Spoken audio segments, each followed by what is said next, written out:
Hey guys, yet again, I apologize for the terrible lighting. It just is what it is right now, I guess. I was fumbling around with the lighting over here and on my camera, but like I say, it is what it is. I was kind of judging the light by my hair. My hair is actually sort of like aqua colored right now, so you can't really, I guess if I get closer you can see it. But I could tell like this is not really what it looks like totally. But anyway, yes, again, forgive the lighting and all of that. I should be working on my schoolwork right now, but I wanted to make this video. I was thinking about this last night, and I hope I can get through it. It's going to be long. If you want to X out of it, go ahead. But it's about single parenting, and I'm just going to give my 2 cents and my experience on being a single mother, because it's really hard, and I've been doing it for about 4 years now. That's when my husband and I separated. It was about 4 years ago. But even before that, he is in the military and he works at a remote base. So he would be gone basically all week long. Like literally he lived out there and then he'd come home on the weekend. So since my twins, who are now 9.5, were about 2, that's how it was. So even before we split up, I was pretty much taking care of everything, and the kids and all of that on my own. And so if you don't know, if you haven't followed me, I have 3 kids, 9.5-year-old twins, and a 4.5-year-old boy. So I've been taking care of him, on my own since he was 6 months old, plus my other 2 kids. So now I guess I just find that I'm extremely tired all the time. I am always tired. I am always feeling, just exhausted. Literally, like the physical exhaustion that I feel is pretty much constant. And so when you get up at, very early in the morning, and then you're taking care of kids and you're doing stuff that you need to do, and then, you don't get to bed until very late at night, and maybe you don't get that good of rest, which I know I don't. I don't sleep well at all because I'm a night person partly, and it's hard for me to sleep and get up early in the morning, but also I am a student. So that just makes my situation like doubly hard, because if I had like a regular job, it would be hard in a different way, because the exhaustion would still be there, but at least at night after my kids went to bed, I'd be able to just be like, okay, I can chill a little bit. As it is now, I don't ever get to do that, because pretty much every night I need to sit down and do schoolwork. So when my kids are in bed and, they're finally asleep and it's 10 o'clock at night, it's not like, oh, now it's time for me to sit down and relax. It's more like, oh, now it's time for me to sit down and do more work.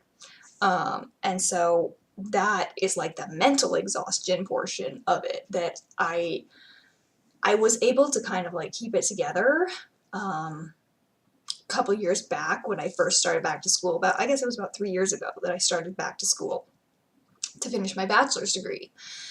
And I was, all gung-ho about it then and everything. And as the time has gone on, it's like you just can't sustain the pace forever. You can't go on like a lack of sleep and doing all of these things all the time on your own.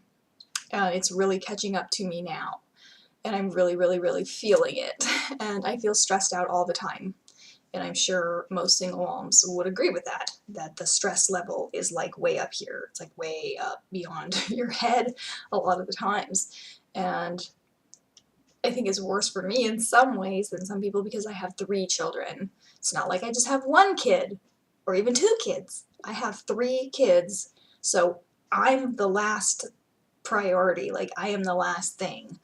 And, you need to take care of yourself in order to be able to take care of other people. They always say that. But sometimes it's not feasible. It's not possible. And to be honest, I keep messing with my hair as I'm sitting here, because it's distracting me and bothering me. But I haven't even, like, showered in, like, 3 days. My hair actually doesn't look too bad, but that just goes to show you like how busy I am because I don't even have time to frickin' shower a lot of the times, which sounds gross.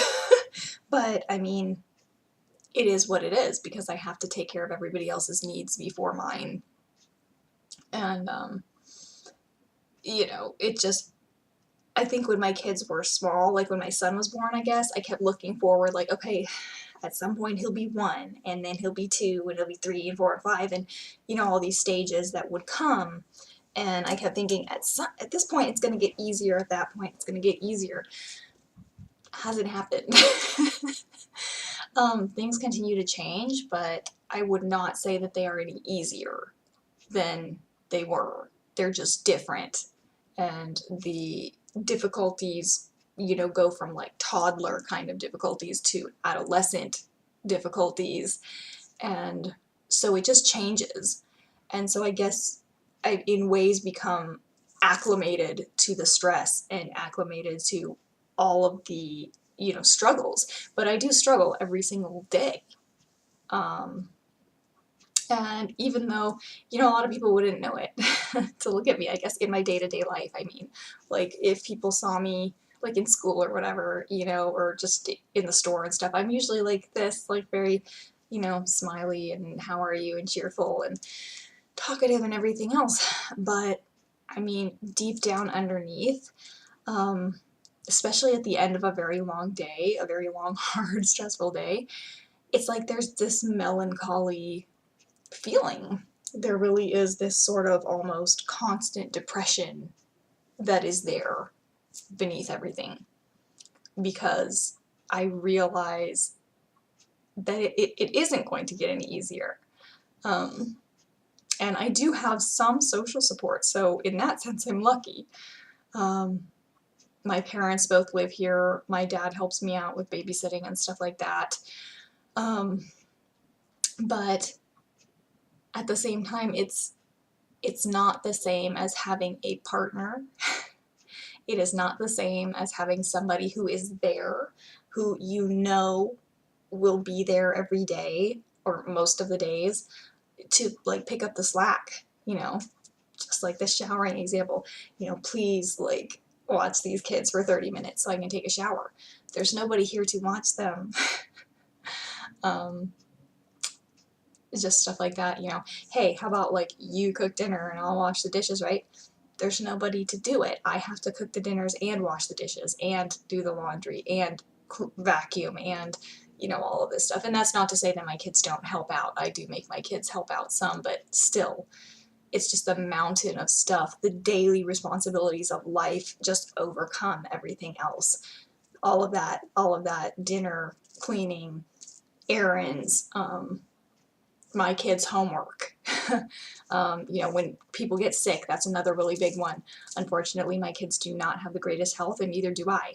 And so we are sick fairly often, unfortunately. And, you know, when one person comes down with a sickness, or multiple people, and you're taking care of all these sick people, or the absolute worst case scenario to me, in my mind, as a single parent, the absolute worst case scenario is when I am sick. Because again, I have nobody to back me up. It does not matter if I have a 104-degree fever. I have to get out of that bed and go take care of them. And it's miserable. It is pretty much the most miserable thing that I can imagine. But it happens often, and I still have to do it, and I'm always so thankful when I start to recover because I'm like, oh, I have some energy to be able to do something, and I don't feel like I'm about to die right now. From the stress. So yeah, I mean, there are some nights where I just sit down and I'm just like, just very down. But I mean, I keep thinking of the saying, which actually, kind of funny, I do intend to get this as a tattoo. I have multiple tattoos already, in case you didn't know that. I have like 5 or 6 tattoos. But this one I really have been thinking about for a very long time to remind myself, kind of like as a coping mechanism, the saying, this too shall pass.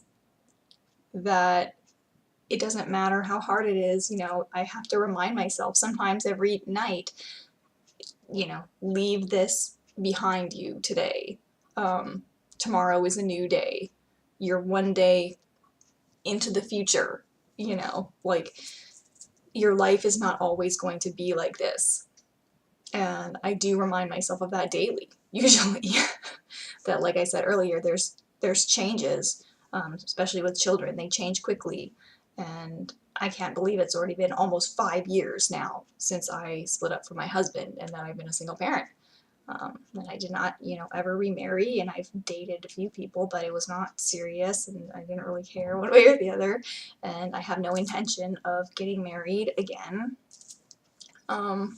So, I accept my life as it is. I have accepted that, and I have come to terms with that. And like I say, I just have to remind myself when stuff gets really, really, really hard that it will not last forever. Tomorrow is a new day, and next month is a new month, and next year is a new year, and you never know what the future may bring to you. So, there will be a day, actually not very far in the future, about 8 years in the future, when my twins are adults. And when my kids are adults, and not that I'm not going to be here for them, I will be here for them, but it will be in a totally different capacity, of course. It's not going to be as a full-time caretaker. It's going to be as, like, a mental support person, hopefully, instead of, like, a 100% all the time support person.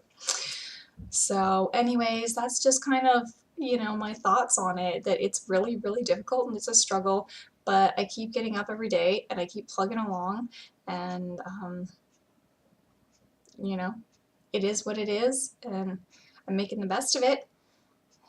I just kind of wanted to vent that a little bit. I'm in a better mood now than I was last night, so it's better that I made this now, I guess. I would have probably been like, if I did it yesterday. But yeah, so if you're a single parent, I'm sure you can relate. And anyway, enough of my rambly ending, and thanks for watching, and hope everybody's doing stellar.